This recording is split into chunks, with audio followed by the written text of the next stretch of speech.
So, first of all, a thank you to the Marine Money team.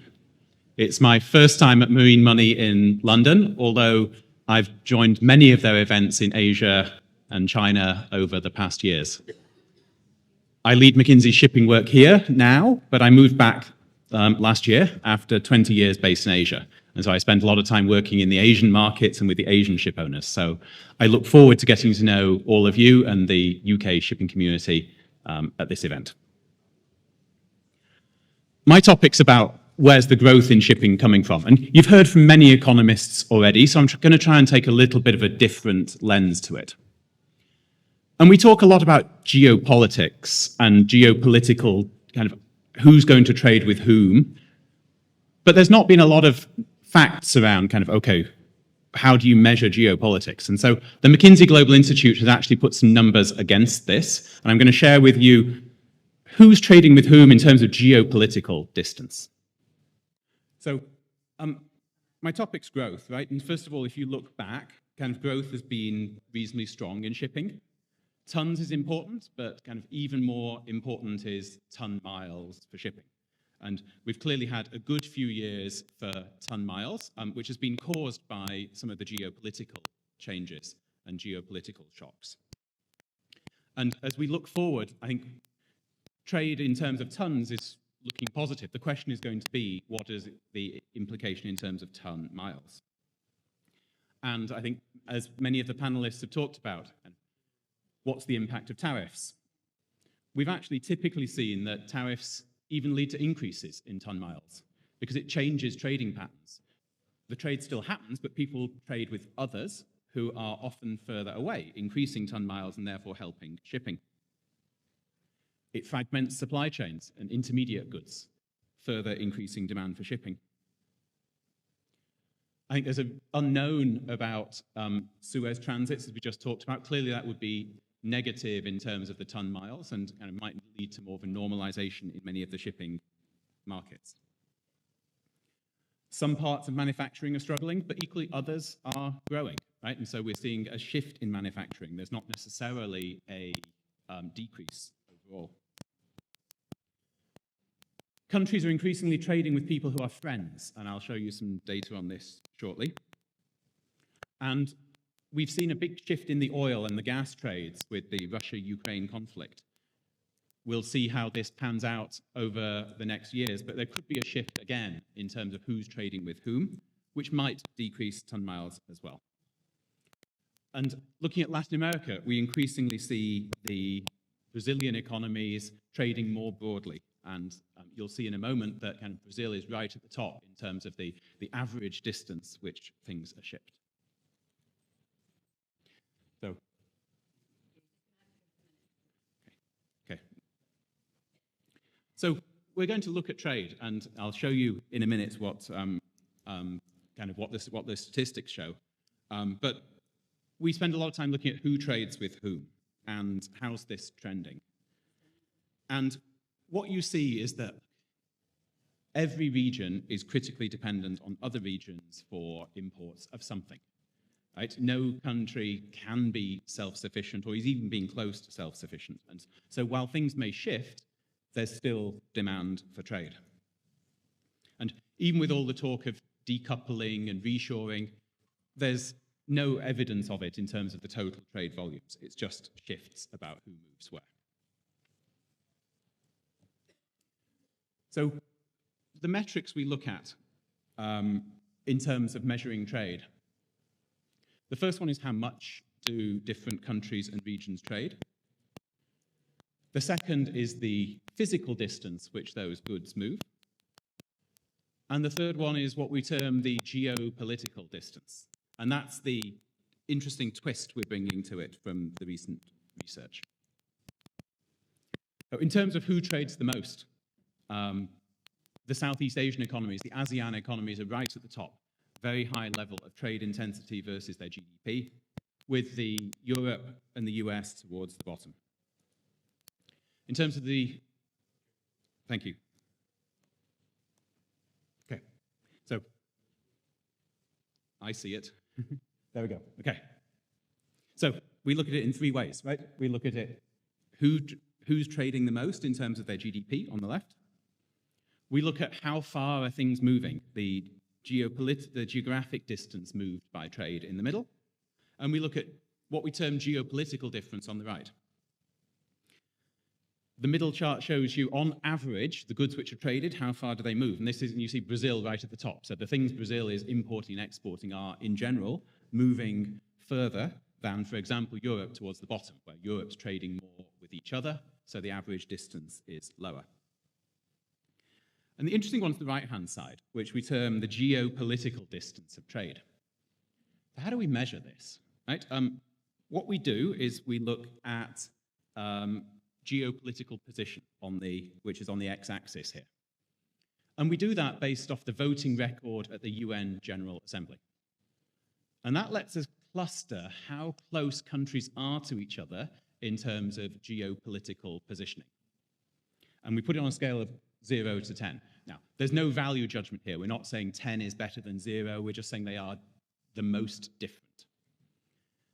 And I think you see the kind of clusters you'd probably expect to see, right? The geopolitical distance between the US and Germany is pretty small. They, in general, vote similarly at the UN General Assembly. And on the right-hand side, Vietnam, Russia, China vote similarly, right? So we say that, but if you were to say, look at the left versus the right, you would say there is a large geopolitical difference between, for example, Canada and Vietnam.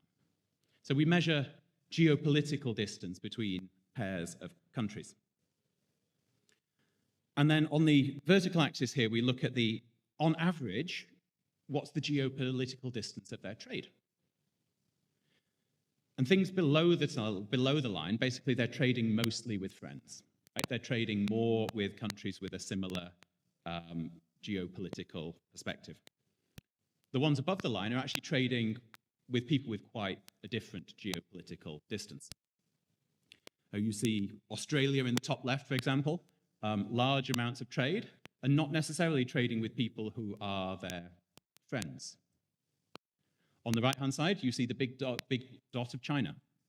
Huge amounts of trade, but again, not necessarily trading with people whom they have the same geopolitical views. And this is what we want to look at in terms of, well, how's this moving, right? And so we look at the trend in these over time. The left-hand side looks at how far are things moving on average, right? And we actually see that since 2000, we've seen the average distance that goods are moving, being traded, go up. Right? There's the whole globalization, the shift of manufacturing to China and Asia, you see clearly in the statistics. Right? The geographic distance of trade increased. And recently has been a little flatter, but is still considerably more than it was. And on the right, we see the geopolitical distance traveled by trade. And you see the same increase, right? The outsourcing to China and shift of manufacturing to Vietnam had increased the distance, the geopolitical distance between countries trading. But the interesting thing is the last few years, and that has significantly traded downwards, right? If we look 2017 to 24, we see quite a decline in the geopolitical distance of trade. And what does this tell you? This tells you that countries are trading increasingly with friends, with people whom they have a similar geopolitical view. So while overall trade is increasing, we're seeing more trading with like-minded countries.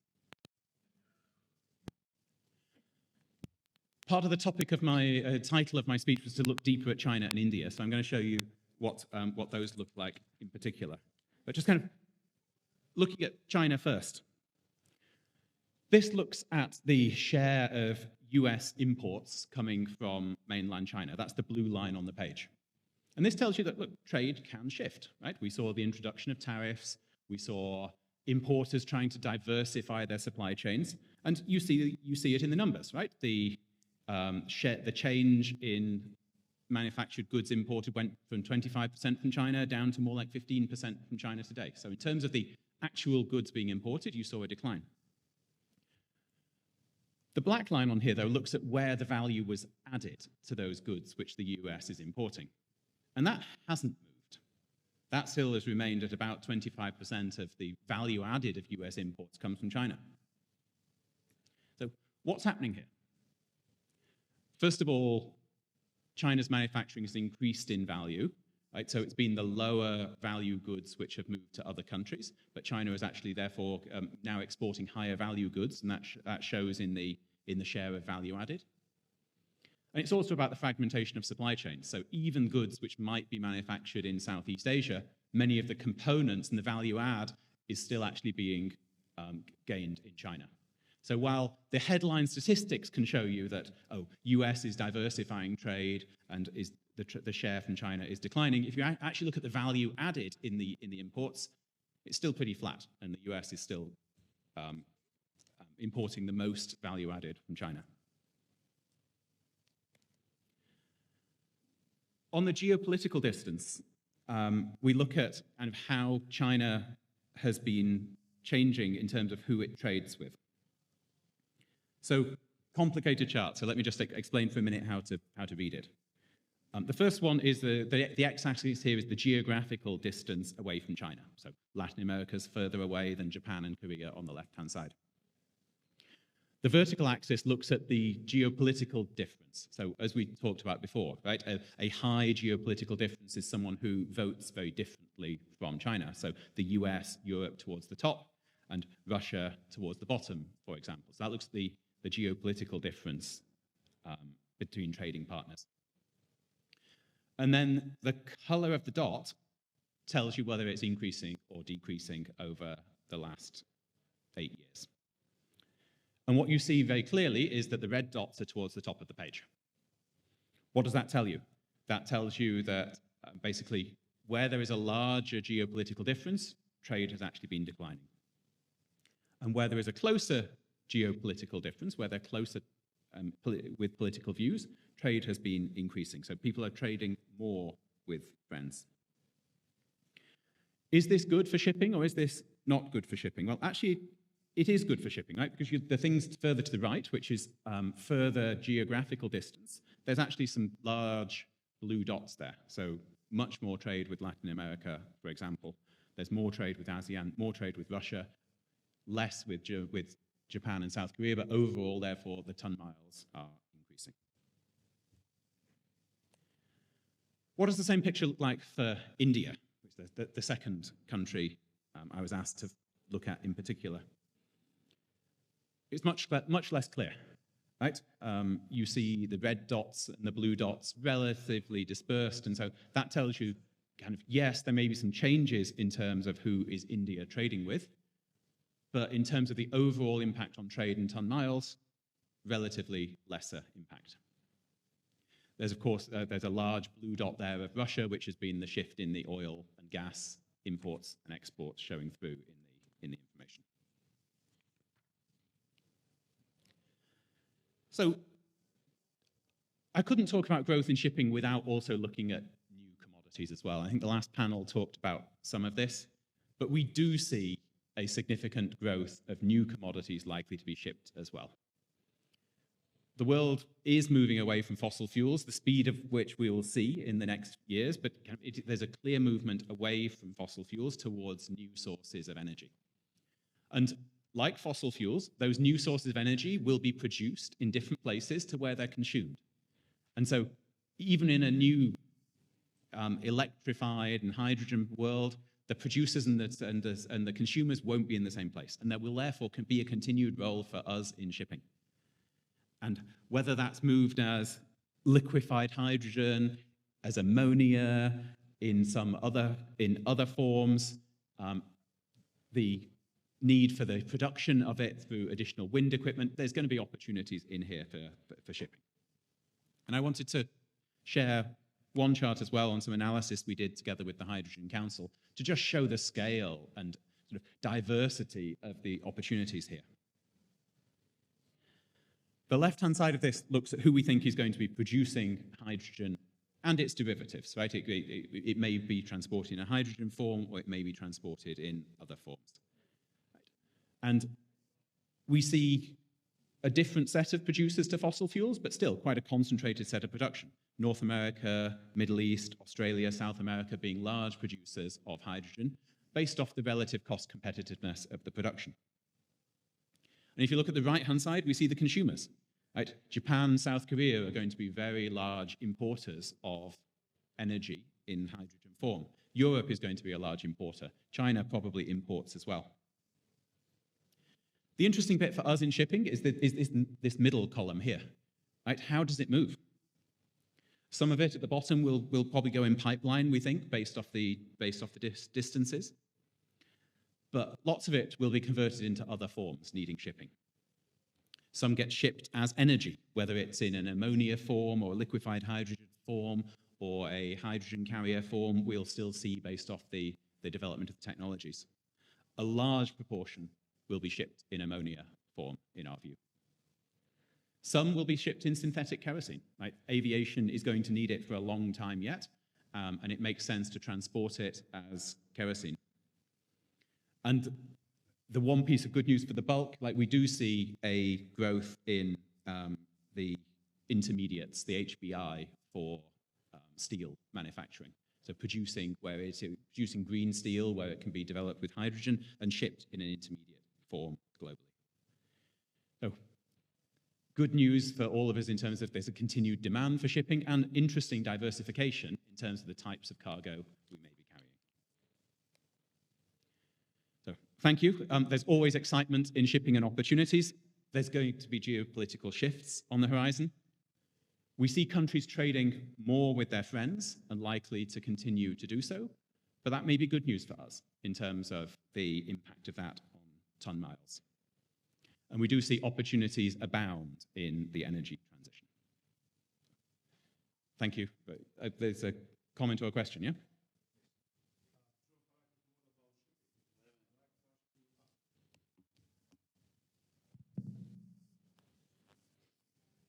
Joe Farakis from All About Shipping. You mentioned earlier on that we're moving from fossil fuels. I have to have a different view because Mr. Trump, twice in 20 days, he mentioned drill, baby, drill. So, the second thing is that I guess that we have to protect Europe. And in general, as we have decarbonization, we must make use of the deglobalization. It poses a lot of issues. So the geopolitical distance is a very appropriate word, but that comes in confrontation with other issues. How do you respond to this? And that was my comment about, look, we'll see how quickly it happens, right?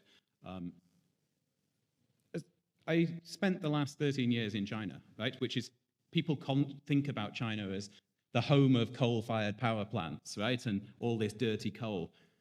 But on the ground, China is moving quicker than anywhere else in terms of renewable energy, and the costs of renewable energy are coming down incredibly quickly. So my personal view is I'm an optimist from the technology point of view, right? That the technologies will improve, the renewables will win through economically for many of the activities, even if there's not the same level of political pressure behind it. Now, I'm not going to speculate on the direction of policy from do all the incentives remain in place in Europe for decarbonisation? I don't know. Does it and the link to competitiveness? But I actually think there's going to be an economic reason to decarbonise as well as a environmental reason. Okay, thank you very much.